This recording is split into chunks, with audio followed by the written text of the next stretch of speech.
বাংলাদেশের এক মহিষী নারী, যিনি বারবার নির্বাচিত প্রধানমন্ত্রী দেশের, যিনি কারাবরণ করেছেন বারবার।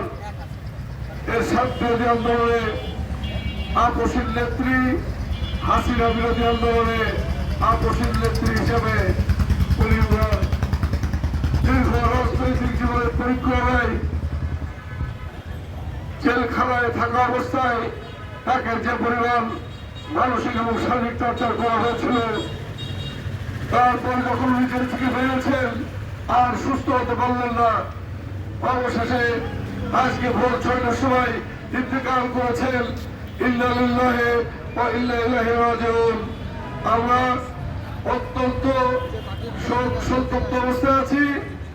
একটি ভয়াবহ শোকের আবহ বিরাজ করছে সারা বাংলাদেশে, কারণ দেশনেত্রী বেগম খালেদা জিয়া এক অনন্য নাম, যার উচ্চতায় আজ পর্যন্ত বাংলাদেশে কেউ পৌঁছতে পারেনি।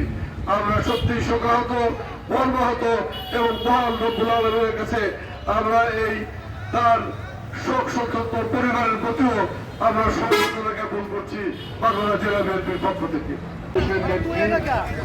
আপসীর নেত্রী, অধিকার রক্ষার সংগ্রামে আজীবন সংগ্রাম করে আমরা আপনার কোরআন থেকে তেলাওয়াত করেছি। আল্লাহ রব্বুল আলামিন, আপনার আলামিন আমাদের মাকে আপনি কবুল করে নিন। আপনার জান্নাতি বান্দাদের কাতারে থেকে আপনি শামিল করে নিন। আল্লাহ রব্বুল আলামিন, আপনার জান্নাতের মেহমান হিসেবে আপনি তাকে কবুল করে নেন। আল্লাহ